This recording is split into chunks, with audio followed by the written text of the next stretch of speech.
What's up, everyone? Welcome into another episode of Talkin Grizz. I am joined all the way from LA with Allie Clifton, the Spectrum SportsNet studio host covering the LA Lakers. Allie, it's so nice to meet you. You as well, girlfriend. Okay, so I think the big storyline, at least here in Memphis, was on January 3rd, Marc Gasol finally got to come back to FedExForum and play in front of, we wish it was full of fans, but it wasn't. There was a big tribute, and, afterwards he stood up and waved to, I don't know, the maybe 100 people in there. But you talked to him after the game, Allie. What was he kind of saying about the whole, experience about coming back here? I think he knew, obviously, the question was coming, because I felt like the moment I even said a word, he had a smile on his face, and rightfully so. I thought it was so special for someone like that, who has meant so much to a city, but also was not shy and very candid and real about what the city has meant to him and his family. I think just learning leading up to the game about the history of Marc, his family, and the tie to the city of Memphis was awesome. But for him, it just goes so much deeper. And, you mentioned it, without fans, it kind of takes away some of that intimacy, and that's tough, because that's what players look forward to the majority of the time when they do return to a place that has been rooted so much in who they are and who they've become, especially in the league. But he was overjoyed. The cool thing is that there is a silver lining to what's going on right now, is the team actually gets several days in Memphis. He gets some time to spend there. I thought it was hilarious when he said he went to his house and he had to change some smoke detectors that were beeping, and just be in a place where he spent so much time, obviously, that's so familiar to him, but to get to spend that time, I think it's awesome for Marc. And that's kind of the cool thing about this season, is that teams are playing like these, I'm calling them like mini series, where you're like playing teams kind of back to back, but spaced out over 3 or 4 days. But that leads to my next question. It's interesting to watch these two teams, because the Lakers, are led by some seasoned vets who have been around the league. The Grizzlies, especially with the injuries right now, John, Jaren both out. The rookies are even getting more time. Everyone is so young here. How do you think that experience goes into, I consider these mini series like a lot like the playoffs. It has playoff-like structures. Do you think it helps with the more experienced guys going into this year's kind of weird schedule, or the younger guys who are like kind of coming out of college?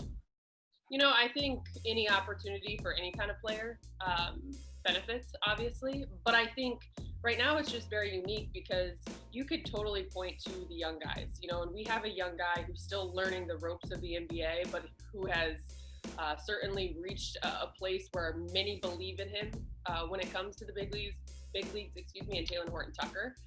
So these opportunities for him, you go back to the series right before Memphis, he didn't play in the first game in San Antonio at all, and then steps in the next night and was able to produce, was able to impact. And so, I was talking to Derek Fisher on our pregame show yesterday, and he was just talking about the opportunity for a young guy to make sure they take advantage of watching the game as it unfolds, whether or not they're actually getting the playing time or not.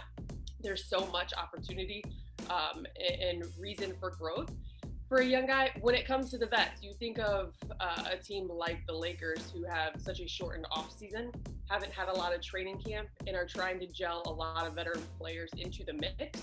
I think opportunities like this, where you stay put in a city off the court, can help with chemistry, can help with camaraderie. But then when you're on the court, it's reps, and it's an opportunity to dive into one opponent more than they're used to. So I think it can go both ways. It just depends what team needs it the most. With the Memphis Grizzlies, it's crazy that they've been bit by that injury bug so early.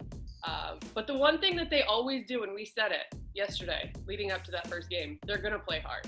That's like in their DNA. It's who they are. It's what they're built on and around. And so, again, I think however you look at it, whether you're young, whether you're a vet, taking advantage of it is the most key. Yeah, absolutely. And we'll have another matchup tomorrow, so we'll get to see how that all plays out. I think it's interesting too, when they're in the city, like you traveled with the team for a while, like they don't get to do anything anymore. Like they're just kind of stuck in their hotel. So they're really going to have to bond with each other, because they're spending a whole lot of time with one another now.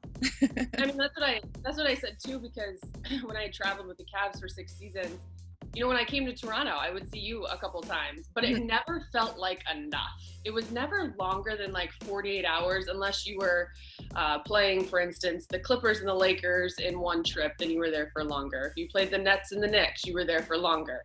But not many cities obviously possess that opportunity. And so right now, if you're a team looking to come together, it's kind of like the bubble. It's you, your guys, and that's about it. So you better get to learn to want to like each other.